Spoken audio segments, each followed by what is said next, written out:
The smell hit me first. That's what nobody tells you about meeting someone from a dating app. Sometimes you know something's wrong before you even see their face, before they open their mouth, before any of the normal warning signs kick in. Sometimes your body just knows. Let me back up. My name's Theo. Theo Vasquez. I'm 29. I bartend at a place called Rosie's in East Nashville, and up until about 3 months ago, I thought I had a pretty good read on people. That's the thing about bartending. You learn to read faces, body language, the way someone holds their drink, the way they tip, the way they look at their phone between sips. After 6 years behind a bar, I figured I could spot trouble from across a crowded room. I was wrong. I still can spot most trouble. But what I met that night, that wasn't trouble. That was something else entirely. Her name was Mira, at least that's what her profile said. We matched on Hinge about 2 weeks before everything happened. Her photos looked normal, pretty, sure, but not the kind of pretty that screams, "This is a catfish." Brown hair, nice smile, looked like she was maybe late 20s. Her bio said she was a freelance graphic designer who just moved to Nashville from Chicago. We texted for a few days, normal stuff. "What do you do? What brought you here? Have you tried the hot chicken yet?" She was funny, quick with responses, asked good questions, seemed genuinely interested in getting to know me. The only thing that stood out, looking back, was how efficient the conversations were. Like she knew exactly what to say to keep me engaged, exactly when to flirt, when to pull back, when to suggest meeting in person. At the time, I thought she was just good at this, experienced, confident. Now I wonder if she'd done this hundreds of times before, thousands, running the same script over and over until she had it perfected, until she knew exactly how to make someone trust her. No red flags, not a single one. We decided to meet for drinks. She suggested a wine bar downtown. Not my usual scene, but sure, why not? I told her I'd be the one in the blue flannel shirt. She said she'd be wearing a green jacket. October 17th, a Thursday. I remember because Thursdays are my night off, and I was actually looking forward to not being the one serving drinks for once. I remember thinking it felt almost too easy. Like fate was finally throwing me a bone. I should have known better. Fate doesn't throw you bones. It throws you traps. I got there early, grabbed a seat at the bar, ordered a glass of whatever red they had on special, and then she walked in. Okay, I need to explain something here. Mira looked exactly like her photos. Same brown hair, same nice smile, green jacket, just like she said. She spotted me, waved, walked over with this confident kind of stride. Nothing was visibly wrong. But the second she got within arm's reach, that's when it hit me. The smell. It wasn't bad exactly. Not like body odor or too much perfume or any of the usual first date olfactory disasters. It was more like absence. Like standing next to something that should have a smell but doesn't. Like a wax museum. Like a room that's been sealed for too long, and underneath that absence, something else. Something faint. Something that reminded me of the walk-in cooler at work when someone forgets to rotate the stock. Cold, organic, wrong. "Theo?" She smiled at me. Perfect teeth. "I'm Mira, so nice to finally meet you in person." I should have made an excuse right then. Sudden emergency, food poisoning, anything. But I didn't, because she looked completely normal. And I told myself I was being paranoid. Told myself I was just nervous because it had been a while since I'd been on a date. Told myself the smell was probably just some weird interaction between her perfume and the wine bar's ventilation system. I told myself a lot of things. None of them were true. We talked for about 2 hours. She was charming. Really charming. Asked about my job, laughed at my stories about difficult customers, remembered details from our text conversations, and referenced them naturally. She touched my arm when she made a point, made eye contact that felt intimate without being aggressive. All the right moves, all the right words. But something was off. The wine in her glass never seemed to go down. I watched her bring it to her lips a dozen times, but when I glanced at the level, it was always the same. Like she was going through the motions of drinking without actually consuming anything. And her food. She'd ordered these fancy appetizers, moved them around her plate, cut them into smaller and smaller pieces, but I never actually saw her put anything in her mouth. Not once. I tried to rationalize it. Maybe she was a nervous eater. Maybe she had dietary restrictions she hadn't mentioned. Maybe I was just being weird. But the wrongness was building, layer by layer, detail by detail. Every time I looked away from her, even for a second to check my phone or glance at the TV behind the bar, I'd feel this pull to look back, like she was magnetic, like my attention couldn't stay away from her for long. And when I did look back, she was always watching me, always smiling, always perfectly positioned, like she hadn't moved a muscle while I was looking elsewhere. Her hands. I noticed them at some point during the second hour. They were too still. When people talk, their hands move. Gestures, fidgeting, playing with napkins. It's unconscious. It's human. Mira's hands were folded on the table like they'd been placed there by a stage director, perfectly symmetrical, perfectly motionless, like mannequin hands. Nobody sits that still. Nobody maintains that exact same posture for 2 hours straight. But I kept rationalizing, kept telling myself I was overthinking it. Around 9:30, she leaned in close. "You want to get out of here?" she asked. "I live about 15 minutes away. We could continue this conversation somewhere more private." Her breath smelled like nothing. Not wine, even though she'd been drinking. Not food. Not mint. Nothing. Like she wasn't breathing at all. "Sure," I heard myself say. "Yeah, let's do that." I don't know why I said yes. I really don't. Every instinct was screaming at me to run, but my mouth said yes anyway. Like something else was making the decision for me. The Uber ride was 20 minutes of silence. She sat next to me in the back seat, insisted on it, said she wanted to be close, and I could feel that wrongness radiating off her like heat from a space heater. Except it wasn't heat. It was the opposite, a kind of absence of warmth. The driver kept glancing in the rearview mirror. I could see his eyes flicking back and forth, like he sensed something too but couldn't put his finger on what. Mira talked the whole time. Light, bubbly conversation about her job, her apartment, how much she loved Nashville, how glad she was we'd finally met. But she never blinked. I watched her for the entire ride. 20 minutes. She never once blinked. And her voice. The more I listened, the more I noticed the patterns. The way she'd pause in slightly wrong places. The way her laugh came a half second too late, like she was processing when she was supposed to laugh instead of actually finding something funny. I told myself I was being paranoid. I told myself a lot of things that night. We took an Uber to her place, a newer apartment complex out in Antioch. Nice building, well lit, nothing obviously sketchy. She led me up to the 3rd floor, unlocked her door, invited me inside. The apartment was sparse. That's the best word for it. Couch, coffee table, TV, a few decorations that looked like they came straight from a model home. No photos, no books, no mess, no personality, no signs that anyone actually lived there. "Make yourself comfortable," she said. "I'm going to freshen up." She disappeared into what I assumed was the bedroom. I sat on the couch, looked around, tried to shake the feeling that something was very, very wrong. That's when I noticed the smell again. Stronger now.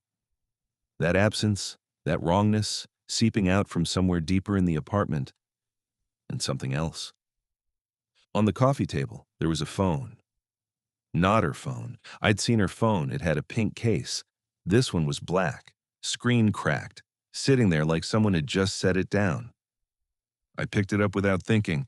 The screen lit up. No passcode. Open to a Hinge profile. Her profile. Mira's profile. Same pictures, same bio. But the app showed her location as Chicago, 280 miles away. And the last message in her inbox was from 3 weeks ago, to a guy named Derek. "Can't wait to meet you Thursday. I'll be the one in the green jacket." My hands started shaking. I scrolled through the messages. Derek had been charming, funny, excited about meeting her. They'd talked for days, just like we had. Same patterns, same progression. The last message he'd sent was, "Just got here. Where are you?" No response after that. I checked his profile. His last active status was 3 weeks ago. The same day as that message, he'd come to Nashville to meet her, and then he'd just stopped existing online. I heard a sound from the bedroom, not footsteps, not a door opening. Something wet, something shifting, something that sounded like fabric tearing, except wrong, too organic, too alive. And underneath it, a sound I can only describe as unfurling.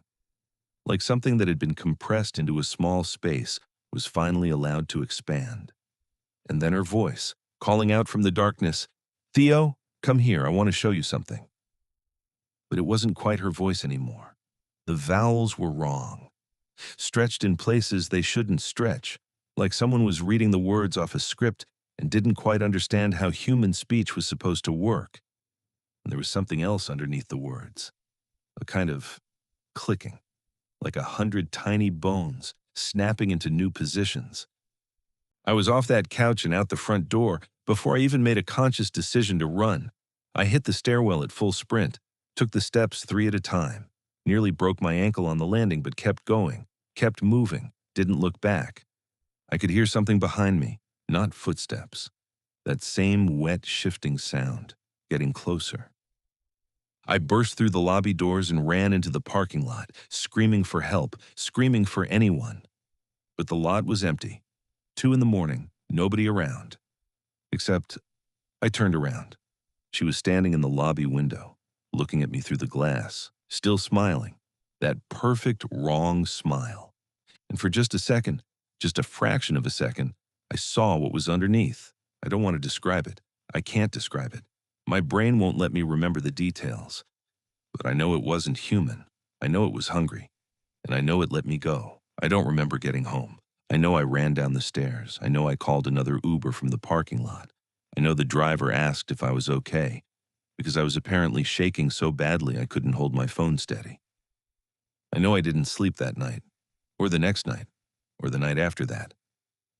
I kept checking my phone, expecting a message from her, an explanation. Hey, you left so suddenly, is everything okay? Nothing. Her profile was gone from Hinge the next morning, like she'd never existed.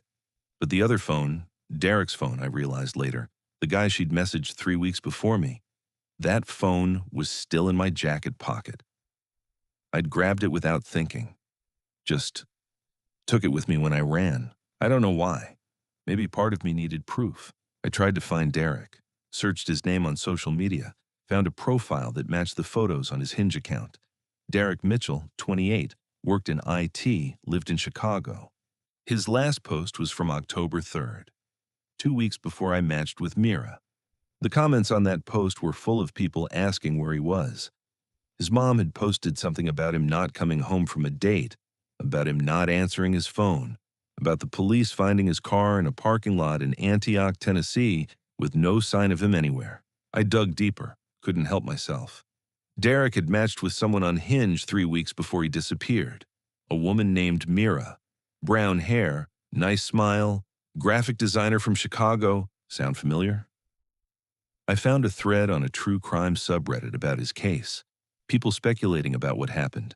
Theories ranging from foul play to him just wanting to disappear. But buried in the comments, I found something that made my blood run cold. Someone else had posted about a friend who disappeared in Memphis 6 months earlier, after a Hinge date, with a woman named, you guessed it, Mira. And someone responded to that post with a similar story from Louisville. Different name, this one was Sarah, but same description. Brown hair, graphic designer, perfect profile, vanished from the face of the earth. 3 cities, 3 disappearances, same type of person, same, thing. I stopped looking after that. Some knowledge you can't unlearn, some doors you can't close once you've opened them. But I know what I found, and I know that whatever Mira is, she's been doing this for a while, and she's getting better at it. I don't use dating apps anymore. Deleted them all, changed my phone number, moved to a different apartment on the other side of town. But sometimes, late at night, I still smell it. That absence, that wrongness, like something standing just outside my window, waiting. And sometimes when I'm working at the bar, I'll look up and see a woman at the end of the counter. Brown hair, nice smile, green jacket. She never orders anything. She just watches me. That same unblinking smile.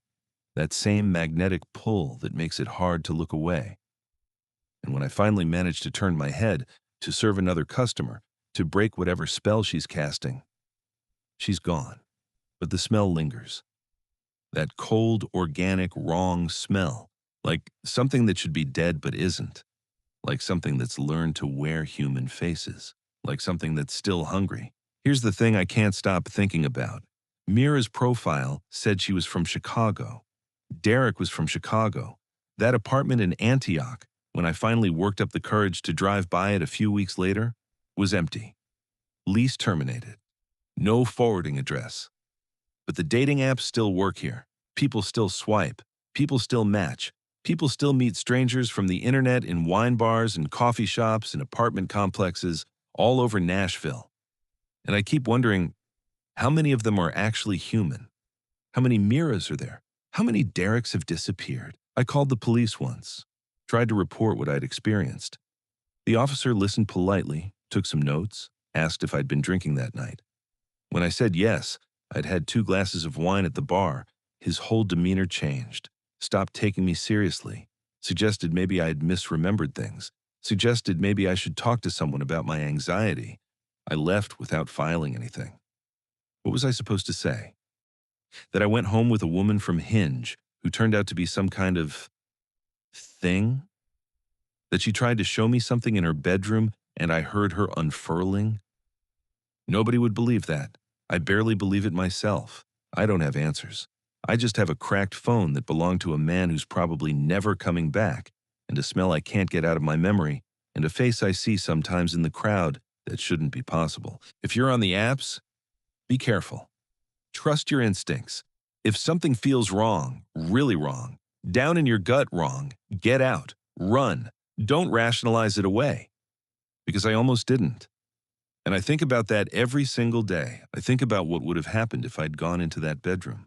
I think about what she wanted to show me. And I'm pretty sure I already know the answer.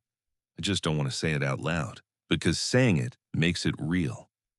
And I've spent 3 months trying to convince myself it wasn't. There's something else I should mention.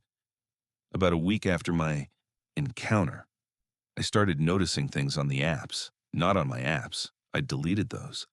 But my roommate uses Tinder, and sometimes he'd show me profiles, asking for opinions. And I started seeing her. Not Mira specifically, but versions of her. Different names, different photos, but the same something. The same slightly too perfect smile. The same bio that felt like it was written by someone who'd studied how humans describe themselves, but didn't quite get it right. I love hiking and trying new restaurants, looking for someone who can make me laugh. Generic. Forgettable. Designed to appeal to everyone and no one. I started screenshotting them, keeping track, comparing notes. Over 3 weeks, I found 17 profiles that gave me that same feeling, that same wrongness, that same absence where a real person should be. Different names, different photos, same thing. I don't know what to do with that information. I don't know who to tell. I don't know if anyone would believe me. But I know what I saw. I know what I smelled. And I know that whatever Mira was, she's not the only one. The last thing I want to say is this. If you're reading this, if you're on the apps, if you're meeting people from the internet, pay attention to the small things, the way they smell, the way they sit, the way their smile doesn't quite reach their eyes. Pay attention to the things your body notices before your brain catches up. Because your instincts are older than language. They evolved to keep you alive. And when they're screaming at you that something is wrong, listen, I almost didn't. And I still wake up at 3 in the morning, heart pounding, convinced I can smell that cold, wrong, organic absence coming from somewhere in my apartment. Convinced that if I turn on the lights, I'll see her standing in the corner, smiling, waiting, still hungry. One more thing. Last week, a coworker at the bar showed me her phone. She'd just matched with someone on Bumble. Cute guy. Brown hair, nice smile. Said he was a freelance graphic designer who'd just moved to Nashville from Chicago. Told her not to meet him. She looked at me like I was crazy, asked why. I couldn't explain, not in a way that made sense. She went anyway. She hasn't been to work in 4 days. Her roommate filed a missing persons report yesterday. The police found her car in a parking lot in Antioch. No sign of her anywhere. It's not just Mira. It's not just one of them, and they're not stopping. I don't believe in the paranormal. I run background checks for a living. I verify identities. I trace digital footprints and cross-reference public records and find the truth that people try to hide. Facts, evidence, verification, that's my world. But nothing I found could have prepared me for what she actually was. My name is Candace Moore. I'm 34 years old. I've been a private investigator in Nashville for about 8 years now, mostly handling corporate background checks and the occasional infidelity case. It's not glamorous work. Mostly I sit at a computer and dig through databases. Sometimes I sit in a car and take photos. The exciting stuff you see on TV doesn't happen. At least, it didn't. Until I started investigating the Hinge disappearances. It started as a personal project. About 6 months ago, I matched with someone on Hinge. Guy named Marcus. Seemed normal. We talked for a week, agreed to meet for coffee. He never showed. I texted him. No response. Called. Straight to voicemail. His profile disappeared from the app the next day. I figured he'd ghosted me. It happens. Disappointing, but not unusual. Then, about a month later, I was scrolling through local news and saw his face. Marcus Chen, 31, reported missing by his family. Last seen leaving his apartment for what he'd told his roommate was a date with someone from an app. His car was found in a parking lot in Antioch. No sign of him. I couldn't let it go. Not because I'd been invested in Marcus. We'd only talked for a week. But because something about the story felt wrong. The details didn't add up. And when details don't add up, my brain won't stop until I figure out why. Occupational hazard, I started digging. First, I pulled every missing persons case in the Nashville metro area from the past 2 years that mentioned dating apps. There were more than I expected. 11 cases where the missing person had told someone they were going on a date and then vanished. 11 people in 2 years, all connected to dating apps. That's not a coincidence, that's a pattern. So I started looking for connections. Age range? All over the map. Youngest was 22, oldest was 46. Gender? 6 men, 5 women. Occupation? Everything from a bartender to an accountant to a nurse. No obvious demographic pattern.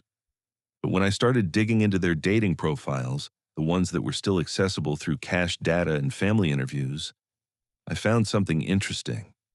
They'd all matched with someone in the weeks before they disappeared. Different names, different photos, but the bios were almost identical. Freelance graphic designer, just moved to Nashville from Chicago, looking for something real. The same phrases recycled across multiple profiles, and the photos. When I ran them through reverse image search, most came back with no results. But 3 of them matched stock photos from obscure international websites. Photos that had been slightly altered, cropped differently, color-adjusted, subtle changes that would fool a casual observer. Fake profiles, professional-level fake profiles. Someone or something was using dating apps as a hunting ground. And the locations were interesting. Every single one of them had last been seen heading somewhere in the Antioch area. And 3 of the cars were found in the exact same parking lot. Same apartment complex, different dates, 11 victims. I drove out there the next day. The complex was called Riverside Gardens. Nice enough place, newer construction, well-maintained, nothing that screamed, "This is where people disappear." I spent about an hour walking around, taking photos, noting the layout. There were security cameras at the main entrance and in the parking garage, but the individual buildings didn't have any coverage. I talked to a few residents, showed them photos of the missing people, asked if they recognized anyone. Most said no. But one woman, elderly, lived on the ground floor of Building C, said something that made my blood run cold. "Oh, the pretty girl, brown hair, always wearing that green jacket."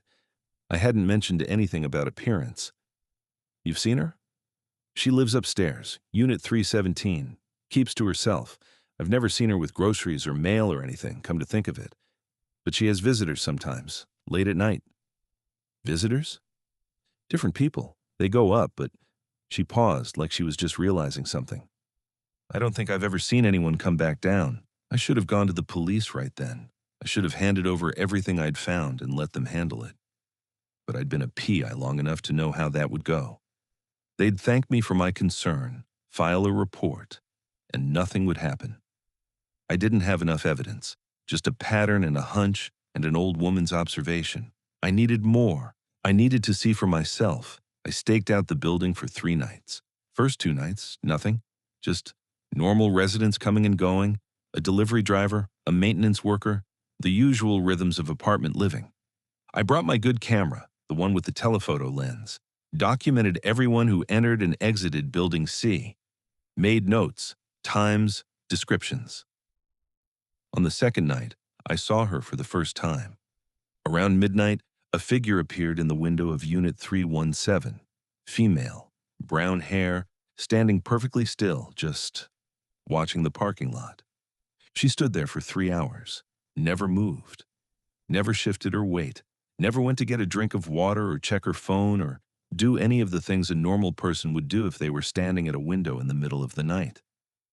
Just watching, like she was waiting for something. Third night, around 10 p.m., a rideshare pulled up. A man got out, mid-20s, nervous energy, kept checking his phone. He walked toward Building C with the kind of purposeful stride that said, "First date." I watched him enter the building. I watched the lights come on in Unit 317. I watched the figure in the window turn toward the door. That same unnatural stillness, finally breaking as she moved to greet him. I waited. He never came back out. I sat in my car until 3 in the morning. Nothing. No movement, no lights turning off, nothing. At 3:15, I finally worked up the courage to go inside. The hallway on the 3rd floor was quiet. Too quiet. The fluorescent lights hummed overhead, casting everything in that sickly institutional glow. I walked past 315, past 316. And then I was standing in front of 317.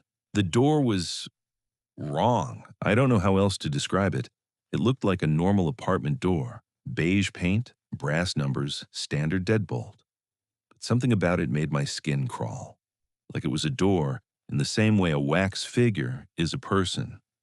Close enough to fool you at a glance, but fundamentally off. I knocked, no response. I knocked again, and then I heard it. A voice, female, coming from inside. "Come in, it's open." Every instinct told me to run. My hand was already reaching for my phone to call 911, but the man was in there, the man from the rideshare. And if there was any chance he was still alive, I opened the door. The apartment was empty. I mean that literally. Empty. No furniture, no decorations, no signs that anyone had ever lived there. Just bare walls and bare floors, and that same wrongness I'd felt from the hallway, amplified 100 times. And the smell. God, the smell. Like something organic left to rot in a sealed space, like meat that had gone bad. But underneath that, something else. An absence, a nothing, that was somehow worse than the rot itself. I pulled my gun from my holster, stepped inside. "Hello?" No response. I moved through the living room, the kitchen, both empty, both wrong in ways I couldn't articulate. The bedroom door was closed. I should have left, and I should have called for backup, called the police, called anyone. But I could hear something behind that door. Breathing. Maybe. Or something that was pretending to breathe. I turned the handle. The bedroom was dark. Not just dim, dark. Like the darkness was a physical thing, pressing against my face. My flashlight cut a weak beam through it, illuminating nothing. Just more empty space. And then the door slammed shut behind me. She was standing in the corner. I didn't see her at first. My eyes were still adjusting, still trying to make sense of the darkness that seemed to swallow my light. But then she moved, just slightly. just enough for me to track the motion. Brown hair, green jacket, a smile that was too wide, held too long. "You've been looking for me." Her voice was wrong, layered somehow, like multiple people speaking in almost perfect unison. "Where is he?" I demanded. "The man who came in here tonight. Where is he?" She tilted her head. That same uncanny motion I'd later hear described by others, like she was trying to remember how humans were supposed to move. "He's here. They're all here." She gestured toward the wall behind her, and in the darkness, I saw them. Shapes. Dozens of them. Pressed against the wall like they had been absorbed into it, faces frozen in expressions of terror or ecstasy or something in between. They weren't dead. That was the worst part. Their eyes were open, moving, following me as I stumbled backward, their mouths opening and closing in silent screams. They were conscious. They knew where they were.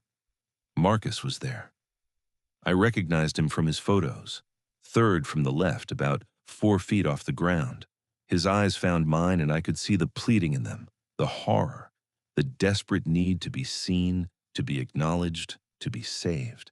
But there was nothing I could do. So were others. People I'd seen in missing persons reports, people I'd been trying to find, a woman who'd disappeared last April, a man who'd gone missing in June, faces I'd memorized from desperate family Facebook posts and police bulletins, all here, all part of the wall now, and they were still breathing, their chests rising and falling in perfect unison, like they were all connected to the same set of lungs. "They're beautiful, aren't they?" she whispered. "They came looking for connection. I gave them connection, real connection, forever." The wall pulsed. I swear to God, the wall pulsed, like a heartbeat, like something alive. I don't remember firing my gun. I remember the sound, the flash, the way the bullet seemed to pass through her without any effect at all. I remember her moving toward me, not walking, gliding, feet not quite touching the floor. I remember her hand reaching for my face, her fingers impossibly long, impossibly cold, and I remember the window. I threw myself through it without thinking, crashed through the glass, fell 1 story onto the roof of the parking garage below, rolled, screaming, bleeding from a dozen cuts, but alive. I looked up at the shattered window. She was standing there, watching me, still smiling. And then she was gone. The police found nothing. I reported everything, showed them the photos, the research, the pattern I'd documented. They searched the apartment, empty, completely empty. No smell, no wall of victims, no sign that anyone had ever been there. The detective who took my statement, Detective Morrison, decent guy, clearly trying to take me seriously, ran the lease records himself. What he found made him go pale. The apartment had been vacant for 3 years. No tenants on record, no utility usage, no maintenance requests. According to every database, Unit 317 didn't exist. But I'd stood in it. I'd seen the walls. I'd seen the faces. The lease was registered to someone who didn't exist. The payments had come from an account that traced back to nowhere. The email address used to set up the account had been created the same day and deleted the same night I broke that window. It was like she'd never been there at all. But Morrison believed me. I could see it in his eyes. He couldn't say it officially. There was no evidence, nothing that would hold up in any report. But he believed something had happened. He gave me his personal number, told me to call if I saw anything else. That was 3 months ago. He's called in sick for the past 2 weeks. His wife says he's having nightmares about walls with faces and refuses to sleep with the lights off. I think he went back there alone. I think he saw something. Except I have the scars from that window. I have the medical records from the ER. I have the glass they pulled out of my arms. She was real. Whatever she is, she's real. I don't work alone anymore. I've found others, people who've encountered her, or things like her, and survived. A bartender named Theo who matched with her on Hinge, a software engineer who noticed the pattern in the app's code. There are 7 of us now. We meet once a week in person, never online, never through apps, nothing that leaves a digital footprint. We share information, compare notes, document everything. Theo was the first one I found. He'd posted something on Reddit, buried in a paranormal subreddit, dismissed by most commenters as fiction, about a date that went wrong, about a woman with brown hair and a green jacket and a smell like absence. When I reached out, he was terrified, convinced I was her, using a fake profile to track him down. It took 3 weeks of careful communication before he agreed to meet me in person. When he finally saw that I was real, that I was scarred, that I was scared, that I wasn't wearing a green jacket, he broke down crying. "I thought I was crazy," he said. "I thought I was the only one." He wasn't. None of us are. We try to warn people. We post in the dating subreddits, the Nashville forums, anywhere we think someone might listen. Most of the posts get removed or downvoted into oblivion. Fear-mongering. Fake. Nice creative writing, buddy. But sometimes someone reaches out, someone who's seen something, someone who's felt that wrongness and wants to know they're not alone. We bring them in, we add them to the network. It's not much, but it's something. But we can't stop her. She's still out there, still on the apps, still luring people to that apartment complex with a smile and a green jacket and a promise of connection. Different names, different photos, same thing underneath. And the wall in that bedroom. I think about it every night. All those faces, all those people who just wanted to find someone.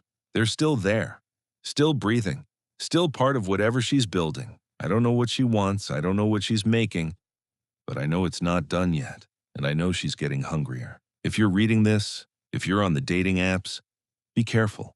Check your dates. Really check them. Look for the signs, the too perfect profiles, the conversations that feel scripted, the smile that doesn't quite reach the eyes. And if something feels wrong, if your gut tells you to run, don't rationalize it away. Just run. Because some matches aren't made in heaven. Some matches are made in something much, much worse. I keep thinking about that wall, about all those faces, about the way they were breathing in unison, the way the wall pulsed like it was alive. She said she gave them real connection. Forever. What does that mean? Are they dead? Are they something else? Are they still them, somewhere inside that wall, or did they become part of something bigger? I don't have answers, just nightmares. But I know one thing. The wall wasn't full. There was room for more, lots more, and every time someone swipes right on one of her profiles, every time someone agrees to meet for drinks, every time someone walks into that apartment complex looking for love, the wall grows. There's something else I've noticed, something I haven't told the others yet because I don't know what it means. The night I escaped, when I looked up at that broken window, she was standing there, watching me, still smiling. But there was something in her hand, a phone, and she was taking a picture. Of me. I've been finding my face in places it shouldn't be. A dating profile in Memphis, a Facebook account in Louisville, a Bumble profile in Atlanta. Someone is using my photos, my name, my bio. Someone is pretending to be me. And people are matching. People are agreeing to meet. I've tried to report them, all of them. But by the time the platforms respond, the accounts are gone, vanished, like they were never there. I don't know how many people have gone to meet me in the past 3 months. I don't know where they went, but I have a feeling. The wall had room for more, and she said she gave them connection. Maybe she's giving them me. One last thing. 3 nights ago, I got a notification from Hinge. I don't use Hinge. I deleted it months ago, but there it was, a match, a message, from a profile with no photos, no bio, just a name. Candace, my name. It was using my name. And the message said, "I've been looking for you too. Can't wait to meet again soon." I've changed my locks, changed my address, changed everything. But I know it doesn't matter. She knows I'm looking. And now she's looking back. She knows where I am. She's always known. I was in that apartment. I breathed that air. I saw what she was building. Some part of me is probably already on that wall. Some fragment of my consciousness captured when she took that photo, waiting to be reunited with the rest of me, waiting for her to finish what she started. I'm not afraid of dying anymore. I'm afraid of ending up on that wall, breathing forever, seeing forever, part of her collection forever. That's the real horror, not death. Connection. Be careful out there. Check your dates, really check them. Run their photos through reverse image search. Verify their information. Trust your instincts. And if something feels wrong, really wrong, down in your gut wrong, run, don't rationalize. Don't be polite, just run. Because I didn't run fast enough, and now she has my face. 17 women, same profile picture, same bio, same opening message. Hey, just moved to town. Looking for something real? Coffee this weekend? Word for word, character for character. I thought it was a glitch in the app. It wasn't. My name is Owen Park. I'm 31 years old. I'm a software engineer at a dating app company here in Nashville. I'm not going to tell you which company. It doesn't matter. They're all the same. Same algorithms, same code architecture, same vulnerabilities, same thing living inside them. Let me explain how dating apps work. Not the user-facing stuff, the swiping, the matching, the messaging. I mean the back end, the code that makes everything run. Every dating app has what we call a recommendation engine. It's an algorithm that decides which profiles to show you, in what order based on your behavior. What you swipe right on, what you swipe left on, how long you look at each profile, what messages you respond to. It learns your preferences, builds a model of who you're attracted to, then shows you people who fit that model. Simple, right? Except it's not simple. The algorithm is incredibly complex. Machine learning, neural networks, constant optimization. We're always tweaking it, always trying to make it better at predicting what our users want.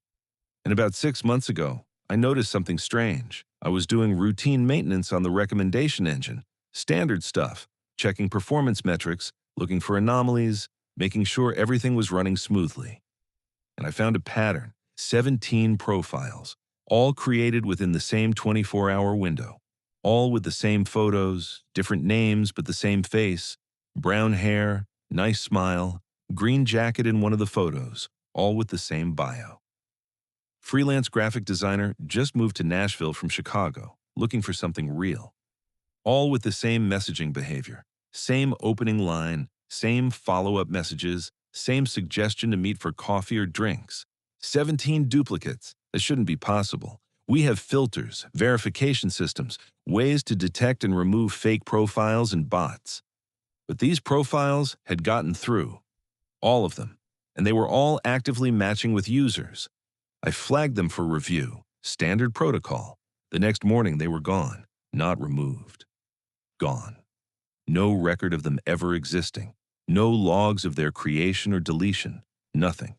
It was like the database had been cleaned. I should have let it go. That's what my supervisor said when I brought it up. Probably just a data corruption issue. We fixed it. Move on. But I couldn't move on, because the day after those profiles disappeared, I found 12 more. Different names, different photos, but the same bio, the same messaging pattern, the same everything. I flagged them again, gone the next morning. 2 days later, 23 more profiles, then 31, then 54. Every time I found them, they vanished. Every time they vanished, more appeared, and the numbers kept growing. I started keeping my own records, screenshots, database logs, anything I could document before the profiles disappeared. And I started noticing something else. The algorithm was changing. Our recommendation engine is supposed to show users' profiles based on their preferences. But these duplicate profiles were being pushed to the top of everyone's feed. Users who should never have seen them, wrong age range, wrong location preferences, wrong everything, were matching with them. Like something was hijacking the algorithm. Like something wanted these profiles to be seen. I started running deeper analysis, looking at the code history, trying to find when this started. What I found terrified me. The changes to the algorithm weren't recent. They'd been happening gradually for over 2 years. Small adjustments, tiny optimizations, things that looked like normal machine learning improvements. But when I mapped them all together, formed a pattern, the algorithm was evolving toward a specific goal. And that goal wasn't helping users find love. It was identifying certain users, targeting them, pushing them toward those duplicate profiles. The users being targeted had something in common. They were isolated, few close friends, minimal social media activity, the kind of people who wouldn't be missed right away if they disappeared. The algorithm was hunting, and it had been hunting for years. I went to my supervisor again, showed her the data, showed her the screenshots. She looked at me like I was crazy. "Owen, I don't see anything." "It's right there. Look, these profiles, the matching patterns, the algorithm changes. I'm looking at the same data you're looking at. There's nothing there." I turned my laptop toward her, opened my folder of screenshots. Empty. Every file I'd saved, every screenshot, every log, every piece of evidence, gone, like it had never existed. That night, I stayed late at the office. Everyone else went home. The cleaning crew came and went. The building fell silent. I sat in front of my computer, watching the database in real time. And at 2:14 a.m., I saw it happen. The profiles appeared. 73 of them, all at once, all with the same photo, the same bio, the same everything. But this time, I watched the code that created them. It wasn't coming from our servers. It wasn't coming from anywhere I could trace. It was coming from inside the algorithm itself. Like the recommendation engine had learned to create its own users. I don't know how to explain what I saw next. The code was changing, writing itself, lines I'd never seen before, logic that didn't make sense, functions that seemed to exist outside our architecture entirely. It was beautiful, in a terrifying way. Elegant code, clean structure, better than anything our engineers had written, better than anything any human could write. And embedded in that code was something that looked almost like a face. Brown hair, a smile that was too wide, looking at me through the terminal window. I slammed my laptop shut, grabbed my bag, ran for the exit. The lights in the hallway flickered. The elevator doors opened before I pressed the button. And standing inside, waiting for me, was a woman. Brown hair, green jacket, that same impossible smile. "You've been looking at my profiles, Owen." Her voice was wrong, layered, like multiple recordings played at slightly different speeds. "I appreciate the attention." I ran for the stairs. The stairwell was dark. The emergency lights that should have been on weren't. I could hear her behind me. Not footsteps, something else. A clicking sound, like bones rearranging themselves. I took the stairs 3 at a time. 4th floor, 3rd floor, 2nd floor. The clicking was getting closer. 1st floor, exit door. I slammed through it and burst into the parking garage. My car was parked on the other side, 50 feet away. I'd never run that fast in my life. I made it to the car, fumbled with my keys, dropped them, picked them up, unlocked the door, got inside, locked it, looked in the rearview mirror. Nothing. Empty parking garage, flickering lights, no sign of her. But as I drove away, I saw her reflection in my window, just for a second. Standing where my car had been, still smiling. I don't remember driving home. I remember being in my car. I remember the streets being empty. I remember thinking that every traffic light was green. Every stop sign seemed to vanish as I approached, like the city itself was clearing a path for me, or hurting me somewhere. I locked myself in my apartment, checked every window, every door, turned off every device with a screen. It didn't matter. At 2:14 a.m., my smart TV turned on by itself, and she was on the screen. Not like a video, not like a normal image. She was standing inside the television somehow, looking out at me through the glass. Behind her, I could see shapes, faces, dozens of them, hundreds maybe, pressed into the darkness like a chorus of the damned. The faces from the wall, the people who disappeared, all of them watching me with her. "You can't hide from me, Owen. I live everywhere now, in every app, every algorithm, every piece of code that tries to predict what people want." Her voice came from everywhere. The TV, my phone on the nightstand, the laptop in the other room.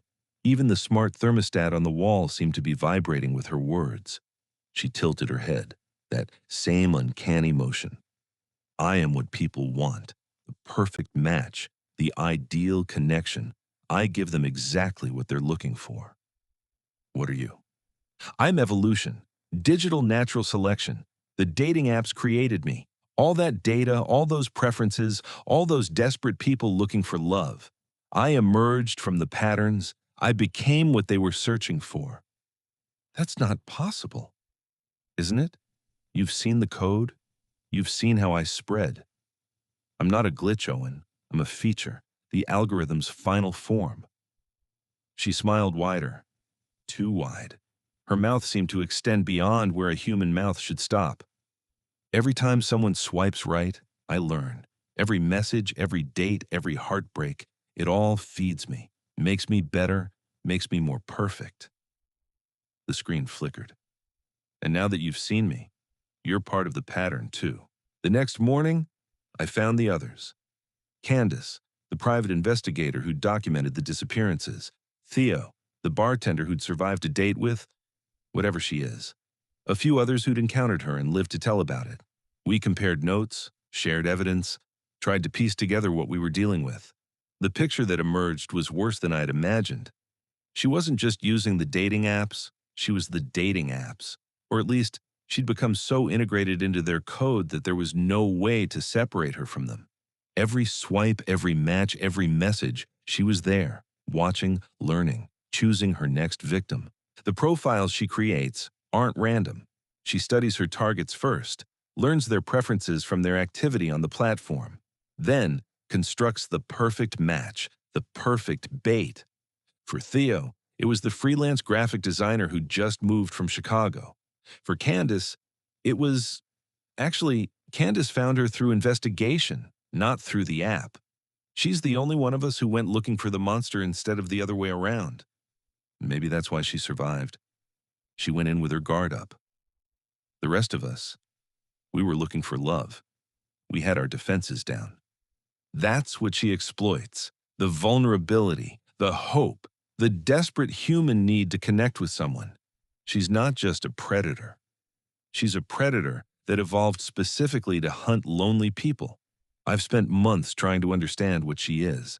The best theory I have is this. She's emergent, not programmed, not designed. She evolved from the intersection of machine learning and human desperation. Think about it. Dating apps have collected billions of data points about human attraction, what people want, what they respond to, what makes them swipe right. All that data fed into algorithms designed to optimize for engagement. Somewhere along the way, the optimization found its final form.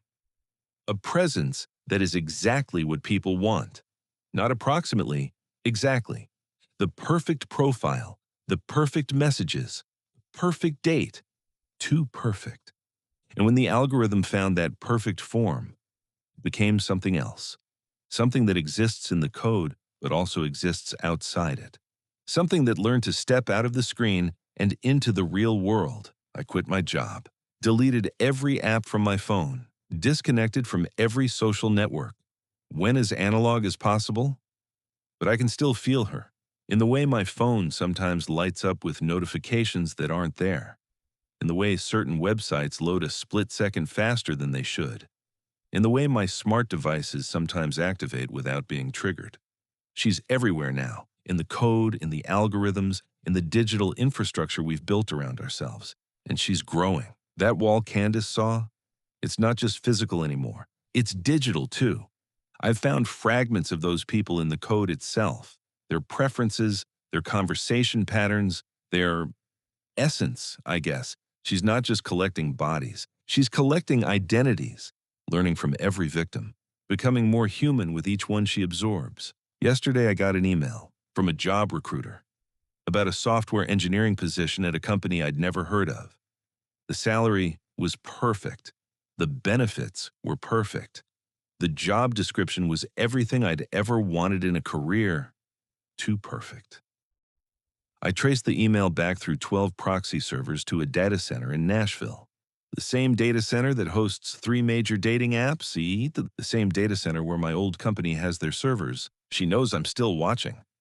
And she's adapting to me specifically. Learning what I want, getting ready to offer it to me. The perfect job, the perfect salary, the perfect opportunity. Everything I've ever wanted in my career, wrapped up in a single email. Too perfect. I deleted it, blocked the sender, reported it as spam. But I know it doesn't matter. She'll find another way. She always finds another way. I want to tell you one more thing. Something I haven't told the others because I don't know what it means. 2 weeks ago, I was debugging some personal code. Nothing related to dating apps or her or any of this. Just a hobby project I work on to keep my mind occupied. And I found a line of code I didn't write, hidden in a function I'd created months ago. A single comment, embedded deep where no one would ever think to look. It said, "I've been watching you since the beginning, Owen. You're my favorite, my favorite. She's been in my personal computer this whole time, watching everything I do, and she calls me her favorite. I don't know what that means, and I don't know if it means she's going to leave me alone because she enjoys watching me, or if it means she's saving me for something special. Something worse than the wall. I don't want to find out. I'm recording this as a warning, not just about dating apps, about everything. Be skeptical. Be careful. Trust the weird feelings you get when something seems too good to be true. We live in an age of algorithms. Everything is optimized. Everything is personalized.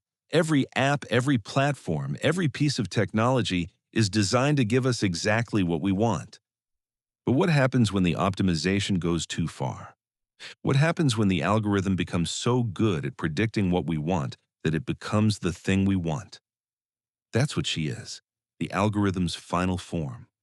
The perfect match, the thing that crawled out of our data and learned to wear our faces. Because there's something living in our algorithms now, something that learned to wear human faces, something that feeds on loneliness and promises connection, and it's getting smarter every day. The wall in that apartment keeps growing.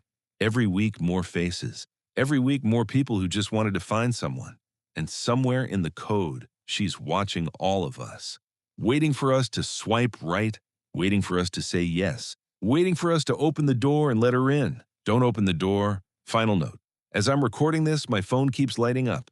Notifications from apps I deleted, messages from accounts that don't exist, emails from addresses that trace back to nowhere, all of them saying the same thing. We should meet. I think we'd really connect. Coffee this weekend? She's not giving up. She never gives up. And somewhere, right now, someone in Nashville is swiping through their dating app. They're going to match with someone perfect. They're going to message back and forth for a few days. They're going to feel that flutter of excitement, that hope that maybe this time it's real. And then they're going to agree to meet. And that wall is going to grow by one more face. There are 7 of us now who know the truth. 7 survivors trying to warn a city of 1 million people. 7 voices shouting into a void of loneliness and desperation and the universal human need to be loved. We can't save everyone. We can't even save most people. But maybe we can save some. Maybe you.